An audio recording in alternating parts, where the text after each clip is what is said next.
안녕하세요. 말씀과 삶입니다. 인생에서 최대의 저주가 있다면 너는 필요 없다. 너는 쓸모없는 존재다. 라는 말일 것입니다. 반면 최대의 축복의 언어가 있다면 당신은 소중한 사람입니다. 당신은 우리에게 꼭 필요한 사람입니다. 당신은 쓸모있고 가치 있는 사람입니다. 하는 고백일 것입니다. 오늘의 말씀은 주님이 쓰시겠다 하라 입니다. 첫째, 쓰임받는 인생. 나는 어디에 필요한 존재인가? 나는 어디에 쓰임받기 위해 이 땅에 태어났는가? 하는 것을 우리는 소명 혹은 사명이라고 합니다. 그렇다면 소명이란 무엇일까요? 첫째, 제일 귀하게 보이는 것이 소명이다. 의사가 제일 귀하다고 생각되는 사람은 의사의 소명이 있는 것이고, 후세를 가르치는 일이 제일 귀하다 느끼는 사람은 교사의 소명을 받은 것입니다. 둘째는 제일 쉬운 일을 하는 것이 소명이다. 하나님께서 그 방향으로 일을 시키려고 하셨다면 반드시 그것을 담당할 만한 탤런트를 미리 주었을 것이라는 것입니다. 다른 사람이 그 일을 하면 마냥 어려운데 내가 그 일을 하면 아주 쉽다고 느끼는 것이 소명이라는 것입니다. 세 번째는 가장 즐거운 일을 하는 것이 소명이다. 무슨 일을 하든지 그 일이 한없이 즐거워야 합니다. 피곤함이 없습니다. 가슴이 뜨거워집니다. 사람들이 각자 자기에게 맡겨진 일을 감사함으로 열심히 하는 사회는 건강한 사회입니다. 그런 교회는 건강한 교회입니다. 오늘은 2000년 전 예수께서 예루살렘에 입성하실 때 소중히 쓰임받았던 인물들을 통해 하나님은 나를 어떻게 쓰기를 원하시는가, 하나님에게 쓰임받는다는 것이 얼마나 복된 것인가 깨닫는 시간이 되길 바랍니다. 두 번째, 쓰임받는 사람은 하나님 계획의 성취가 바로 내가 되어진 사람입니다. 쓰임받는다는 건 참 좋은 일입니다. 그것이 귀한 사람에 의해 쓰임받을 땐 더욱 행복합니다. 본문에 예수님의 예루살렘 입성길에 쓰임받은 사람들이 나옵니다. 여기서 가장 소중하게 쓰임받은 존재는 사람이 아닌 한 마리 어린 나귀였습니다. 예수님께서 예루살렘 감람산 기슭에 있는 벳박의 마을까지 왔을 때 제자 둘을 맞은편 마을로 보냈습니다. 이 건넌 마을이 마가복음에서는 베다니로 기록되어 있습니다. 벳박에와 베다니는 감람산 기슭에 서로 마주보고 있는 이웃 동네였습니다. 예수님께서 말씀하시기를 베다니 마을에 들어가면 큰 나귀와 작은 나귀 한 마리가 묶여 있을 텐데 풀어 끌고 오너라고 했습니다. 또 마가복음에서는 아직 아무도 타보지 않은 작은 나귀 새끼를 풀어 끌고 온 것으로 되어 있습니다. 제자들을 보내며 예수님께서 말씀하셨습니다. 만일 누가 너희에게 왜 나귀를 풀어 끌고 가느냐 묻거든 주가 쓰시겠다 하라. 본문을 대할 때 우리는 몇 가지 의구심을 갖게 됩니다. 첫째, 예수께서 거기 나귀가 메인 것을 어떻게 하셨을까 하는 것입니다. 둘째, 당시 나귀 한 마리는 농사살림 미천이었을 텐데 어떻게 그토록 큰 것을 쉽게 내어줄 수 있었을까 하는 의문점들과 함께 우리의 눈을 주목시키는 한 구절이 있습니다. 한 마리 나귀 새끼가 쓰임받게 된 이 사실이 이미 구약에 예언되어 있었다는 것입니다. 오늘 본문은 사복음의 공이 다 기록되어 있습니다. 그만큼 본문은 제자들에게 충격적이고 인상적이었다는 얘기입니다. 구약의 선지자 스가랴는 490년 전 이미 예언했다는 것입니다. 나귀 한 마리가 만왕의 왕 대신 예수를 모시는데 쓰임받는다는 것이, 그것도 그 나귀 새끼가 이날 이렇게 영광스럽게 쓰임받을 것이 이미 오래전에 하나님에 의해 계획되고 예언되었다는 것입니다. 하나님께서 나귀 새끼 한 마리를 향하여 이토록 섬세한 계획을 가지고 계셨다면 저와 여러분의 인생을 향한 어떤 계획을 어떻게 세워놓으셨을까요? 여러분, 가슴이 설레지 않습니까? 하나님은 하나님의 형상으로 인간을 지으셨습니다. 당신을 이 땅에 보내시기로 만세전에 작정하셨습니다. 죄와 사망에 빠진 우리를 살리시려 독생자 하나님을 보내셨습니다. 그분을 버리고 우리를 사셨습니다. 우리는 모두 예수님하고 맞바꾼 예수짜리 인생들입니다. 이러한 저와 여러분을 향한 계획을 가지고 계시지 아니할까요? 아무렇게나 살다가 죽도록 내버려 두실까요? 시시하게 아무런 의미 없이 살도록 우리를 만드셨을까요? 아닙니다. 나귀는 수레를 끄는데 쓰임받을 수도 있고 짐을 지고 나르는데도 쓰임받을 수 있습니다. 그러나 본문은 예수님을 위해 쓰임받는다는 것이 얼마나 귀하고 영광스러운 것인가를 말씀하고 있는 것입니다. 우리 모두 하나님을 위해, 예수님을 위해, 하나님 나라를 위해 영광스럽고 황홀한 사역자로 쓰임받을 수 있기를 간절히 바랍니다. 디모데후서 2장 20절 이하에 보면 심지어 이 땅에 몇 번 쓰임받다가 깨어지는 그릇 하나까지도 쓰임이 있고 쓰임의 목적이 있다고 사도 바울의 입을 통하여 하나님은 말씀하십니다.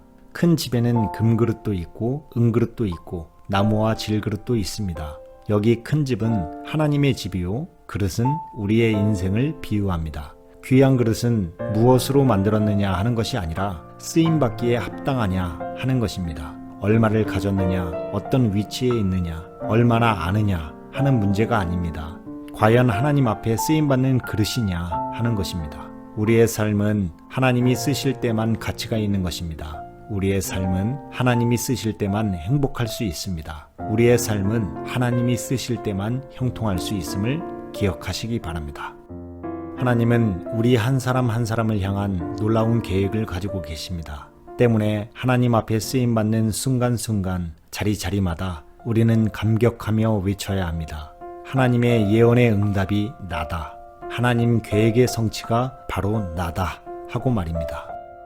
세 번째, 진정한 주권이 세워진 자를 통하여 주님은 쓰십니다. 주님은 마을에 들어가 보지도 않고 어떻게 거기 나귀가 메어 있다는 것을 아셨을까? 또 왜 남의 나귀를 풀어 끌고 가느냐? 주인이 말할 때 주님이 쓰신다고만 하면 나귀를 내어줄 것이라는 걸 어떻게 아셨을까? 그뿐이 아닙니다. 어떻게 주가 쓰시겠다 말 한마디로 곡괭이 하나 삽자루 하나가 아니라 나귀를 순순히 내어줄 수 있었을까? 예수님은 베다니에 오셔서 주무시며 함께 식사도 하고 말씀도 나누었습니다. 베다니는 마르다와 마리아가 사는 마을입니다. 늘 예수님을 위해 식사를 준비하던 마르다가 있고 발밑에 앉아 말씀을 즐겨 듣던 마리아가 있는 곳입니다. 나사로가 죽었을 땐 예수님은 사랑하는 자 나사로의 죽음 앞에서 눈물을 흘리시며 그를 살려주시기도 했습니다. 베다니는 슬픔의 집, 가난한 사람의 집이란 뜻을 가지고 있습니다. 예수님은 아픔과 슬픔, 질병과 고통을 삼키며 살아가던 베다니 사람들의 친구였고 희망이었습니다. 주님은 이 마을 나병 환자를 고치셨습니다. 죄 많은 여인의 아픔을 어루만지셨습니다. 죽은 자를 살리시어 소망과 생명의 주님이 되심을 보여주셨습니다.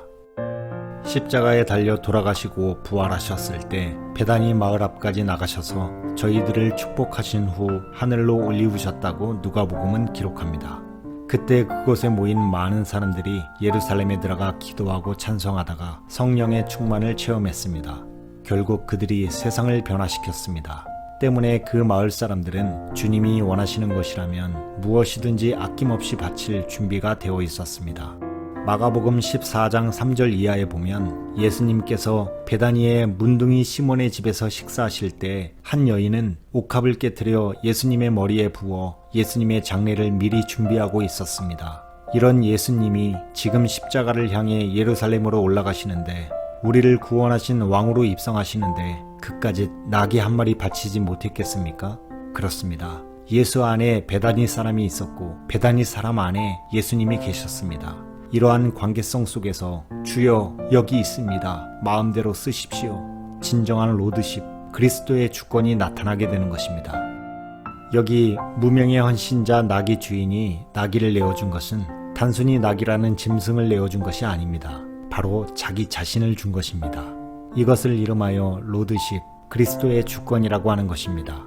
주권의식이란 단순한 헌신이 아닙니다. 내가 예수 안에, 예수가 내 안에, 예수 그리스도의 임재와 능력, 내 삶의 목적이 그분에게 온전히 연결되어지는 영광의 단계를 말합니다. 내 것과 예수님 것의 구별이 없습니다. 바로 그때 모든 것을 내어놓을 수 있게 되는 신비의 단계를 말하는 것입니다. 또한 예수님은 그 마을 사람들의 한 가족이 되었기에 어디에 누구의 나귀가 메어 있고 어디에 어떤 나귀가 있는지 훤히 알고 계셨습니다. 그리고 주께서 쓰시겠다 말하면 억지로 내어놓는 것이 아니라 기쁨으로 흔쾌히 내어놓을 것도 아셨던 것입니다. 이것이 천국 가족입니다. 예수님과 베다니 사람들은 이미 천국 가족이었습니다. 이것이 예수 그리스도의 주권이 세워진 믿음이요 헌신입니다. 이것이 사랑입니다. 네 번째, 가슴마다 예수의 피가 묻어 있어야 진정한 로드십입니다. 예수 그리스도의 주권이 세워진 자는 예수께서 나를 사셨다. 나는 예수님의 것이다. 즉 구원 감사, 구원 감격으로부터 나옵니다. 모두 예수님의 것입니다. 생명도 시간도 주님의 것입니다. 오늘 부르면 오늘 가는 겁니다. 은사도 주님이 주신 것입니다. 주를 위해 살도록 주신 것입니다. 물질도 기업도 주님의 것입니다. 내 것이 아닙니다. 그렇습니다. 주가 쓰시겠다 말씀하실 때 베다니 사람들은 주님이 필요하다면 당연히 드려야죠 라고 생각을 했습니다. 본문 3절에 주가 쓰시겠다 하라. 그리하면 즉시 보내리라. 아브라함은 이삭을 바치라 할 때 즉시 순종했습니다. 제자들은 즉시 모든 것을 버려두고 주를 따랐습니다. 주가 쓰시겠다. 성경에서 예수님은 자신을 가리켜 직접 주, 큐리오스라고 표현한 곳은 이곳밖에 없습니다. 내가 주인이다. 주님이 주장하십니다. 때문에 참된 헌신과 봉사와 섬김은 예수 사랑에서 나오는 것입니다. 사랑이 없는 헌신, 사랑이 없는 봉사, 감사가 없는 섬김은 아무것도 아닙니다. 예수님은 예루살렘에 올라가실 땐 언제나 베다니 사람들을 방문하고 만나주셨습니다. 그러나 오늘따라 마을을 찾아오시지 않고 나기만 요구하십니다. 그들은 이번 여행이 어떤 길인지 알았을 것입니다. 마지막 여행이요 십자가를 지시러 가는 길임을 알았을 것입니다. 때문에 나귀를 드리는 것은 예수의 죽음을 준비해 드리는 것이었습니다. 바로 여기에 헌신의 원리가 있습니다. 우리가 주를 위해 무엇을 할 때마다, 우리가 주를 위해 뭔가를 드릴 때마다 우리의 가슴 속에 예수 그리스도의 보혈의 피가 묻어 있어야 합니다. 예수 그리스도의 보혈에 대한 감사와 감격으로 넘쳐 흘러야 합니다. 예배 시간, 찬양 시간마다 찬양을 드릴 때 그 가슴 속엔 예수의 보혈이 흘러야 합니다. 아이들에게 말씀을 가르치는 시간마다 선생님의 가슴엔 예수의 피가 흘러야 합니다. 구역 식구들을 가슴에 안고 기도할 때마다, 내게 상처를 준 원수를 위해 기도할 때마다 내 가슴엔 예수의 피가 흘러야 합니다. 거기에 예수 그리스도의 로드십이 나옵니다.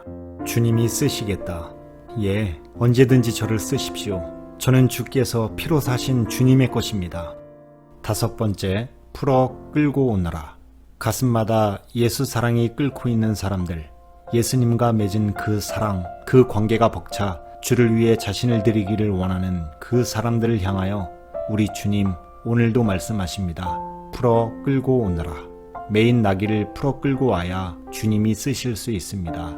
본문에 매여 있다는 말은 완료 분사로 마치 나귀가 자기를 풀어가도록 기다리며 매여 있다는 의미를 담고 있습니다. 이 시간 사업과 물질에 묶여 있는 분이 계십니까? 묶인 것들이 풀어지기를 빕니다. 주를 위해 바로 쓰임 받기를 바랍니다. 질병에 묶여 있는 가정이 있습니까? 묶인 질병이 풀어지기를 바랍니다. 주신 건강, 주를 위해 올바르게 쓰임 받기를 원합니다. 자녀들도 헛된 곳에 묶어두지 말고 풀어 주께 맡기시길 바랍니다. 주께서 귀하게 쓰실 것입니다. 주께서 쓰셔야 할 것들이 엉뚱한 곳에 쓰일 때 풀렸던 것들도 묶여질 수 있습니다. 기회도, 명예도, 건강도, 물질도 주께서 묶으시면 능히 풀 자가 없습니다. 이 모든 것들 주님이 쓰지 않으면 내가 쓰는 것이 아닙니다. 하나님이 나를 쓰지 않으면 결국 마귀가 나를 쓰게 됩니다. 내 시간 하나님이 쓰지 않으면 마귀가 빼앗아갑니다. 내 재능 하나님이 쓰지 않으면 사탄이 침략합니다. 내 물질 주를 위해 쓰지 않으면 세상이 빼앗아갑니다. 내 육체 하나님이 영광 위에 쓰지 않으면 사탄의 노예가 됩니다. 주님이 쓰시겠다. 나귀 새끼 한 마리도 주님 위에 영광스럽게 쓰임받았습니다. 큰 것 드리려 하지 말고 작은 것이라도 주님 위에 드리십시오. 하나님은 일하는 자를 축복하십니다.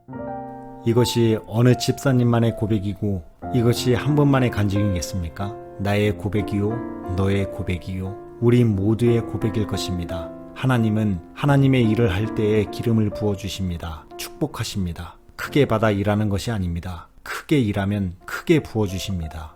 가만히 앉아있는 자는 묶여있는 자입니다. 묶여있는 자는 하나님이 쓰시지 않습니다.